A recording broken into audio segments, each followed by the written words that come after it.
नमस्कार मित्रों, मैं इस वैकेंसी में 69,000 वैकेंसी में ओवरलैपिंग से संबंधित यह वीडियो बना रहा हूँ।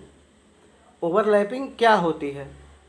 ओवरलैपिंग होती है कि किसी भी आरक्षित वर्ग के बच्चे को जनरल की सीट पर बैठा देना। लेकिन हम लोग यह विरोध कर रहे हैं कि आप किसी भी आरक्षित वर्ग के बच्चे को जनरल की सीट पर बैठा दीजिए, हमें कोई आपत्ति नहीं है। लेकिन जनरल की सीट को पाने के लिए हम लोग अनरिजर्व कैटेगरी वाले या जनरल वाले जितनी परिश्रम करते हैं उतना परिश्रम वो भी करे।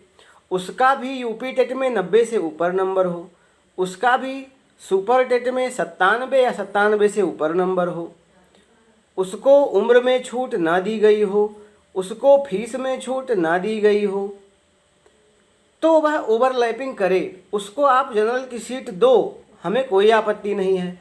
लेकिन यदि आप उम्र में भी छूट दे रखे हो, फीस में भी छूट दे रखे हो, योग्यता में भी छूट दे रखे हो, अर्थात 82 से 89 के बीच में है यूपी टेट में और 90 से 96 तक है सुपर टेट में, तो उसको आप लास्ट मेरिट चाहे जितनी बने उसको आप उसकी कैटेगरी के अंतर्गत ही रखो।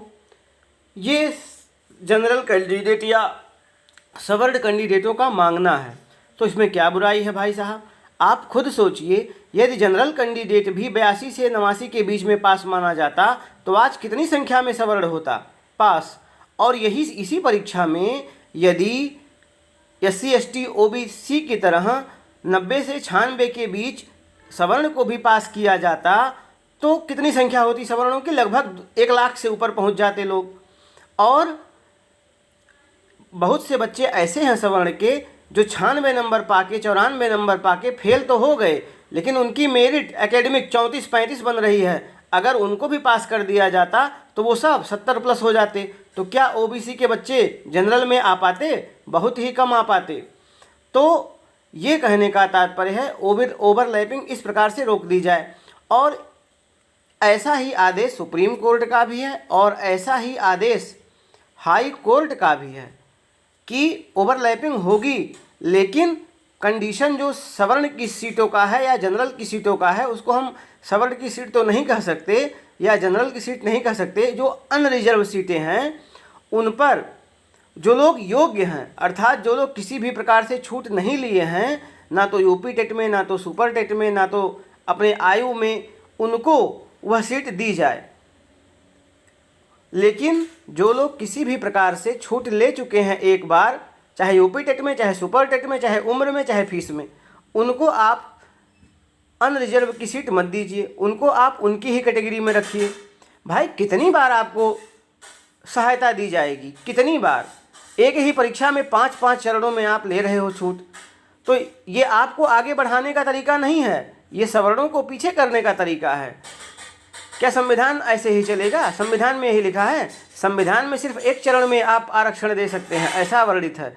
लेकिन राज्य सरकारें अपनी अपनी पॉलिसी बनाकर पूरे संविधान की धज्जियां उड़ा दे रही हैं।